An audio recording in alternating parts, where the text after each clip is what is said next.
Welcome to this very exciting panel.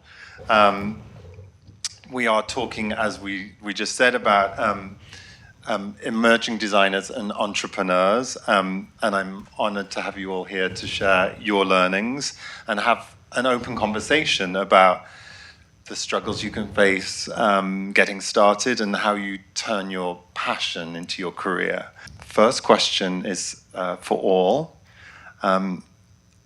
We hear that authenticity and transparency are really some of the top values of Gen Z. How does your business reflect your values and your outlook on the world, and why was that important to you? My brand is revolved around me in a way, and not in a cocky way. It's the fact that I know I'm a diva. I know that my superpower is my confidence, and that's what other people look to me for. So I like to inspire people to always be bold, be audacious, be crazy, be loud, be glamorous, and just be your authentic self. So for me, that's truly what my brand is all about.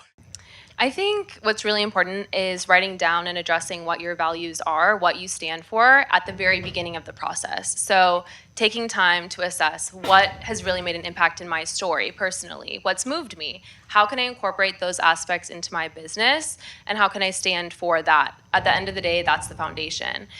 Our most recent Coach campaign was called Find Your Courage, and it was about emphasizing the importance of confidence and self-expression.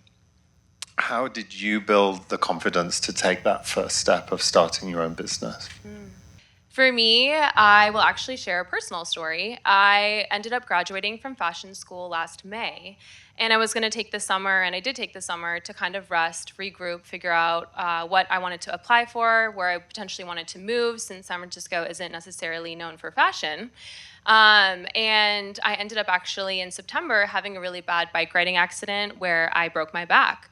And in that moment, I was confronted with a lot. It was definitely a very eye-opening, so many things, so many words. It's not about that though.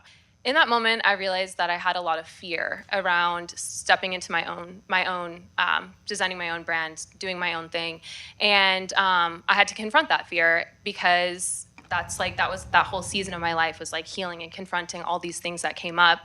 And I think it was just a really beautiful moment, even though it was really difficult, because it just gave me the courage to move forward with the more difficult thing. And it's been super rewarding ever since. Someone mentioned earlier about strategic delusion, and I really resonated with that because something I always say is like if you're starting out, you have to have delusional confidence. Like you have to just crazily believe in yourself, even if you don't, like if it logically doesn't make sense or if you just like if it just doesn't seem right, you have to you just have to like picture yourself like doing crazy things, bigger things than you could like think of, and it will happen.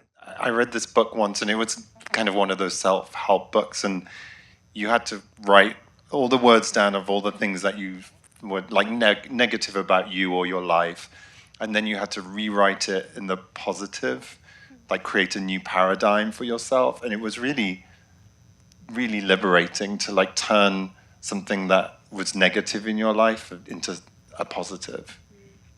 And it's kind of delusional as well, but it's Try that. yeah. I resonate with that a lot because I like hearing the question about confidence. I think in a funny way, I don't exactly have some of that confidence. But what I do have confidence is how much I love what I do.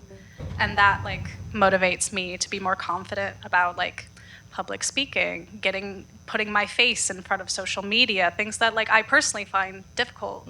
But you know, the work is what should lead that. Community is a really important aspect about Coach's Dream It Real initiative. What resources or mentors did you draw on to bring your brand to life? I have a huge pool of support from my family. They are my biggest supporters. No matter what it is, they have always raised me to be, a star, basically. Like to go for my dreams and really dream it real. So between them and then my mentor, Nicole Benfield, who just shared with me how what she sees in me and how my everything that I've gone through and my story isn't over. It's really just beginning, and that this is the first step into my next chapter. Mentorship was a huge part of even learning some of those tools and learning about those tools. And so even through the scholarship, we had like coach mentors. Yes. So I had a coach mentor, and that was super cool just to have someone who is in industry in a different city and to just really draw on her experience and those connections that she's had. And so I think a big part of it is like the networking piece as well, because I met other people through her. And so it's just, you never know, like, who's going to know who and who can connect you to who. So I feel like mentorship is huge. So this is going to be the last question for all. What would your advice be to anyone in the audience to start their own business now? Just do it. Just like get started. Have an idea that like really speaks to you. Be obsessed with it. And you know, at least for a while, don't think about public reaction. Just have it really speak to you. Like, just start doing something, and then you will continue the ball, like, rolling. Yeah, I want to just encourage that every single person here has their own creative identity, and there's ideas in your brain that will never get into the world unless you show the world that. And so it's really only you that can do that. I would also say to take all of like your negatives, your no's, and to really understand them and not be afraid of them, and really just like go for it, because you have to trust in yourself. If you don't trust yourself, then nobody's going to trust you. So truly, my word of encouragement is to trust yourself. What is that saying? It's like you won't work a day in your life if you're playing. Like, so if you make the work play, like Exactly. it's Do the things you love. Yeah, exactly. Do the things you love. I feel like we need to like cheers our microphones. Oh yeah, cheers. Well, They all break. I loved hearing about you and your stories, and I hope everyone here enjoyed that as much as I did. Thank you for Thank you. moderating. Thank you so much for having us Thank you. Pleasure. Loved hearing your story.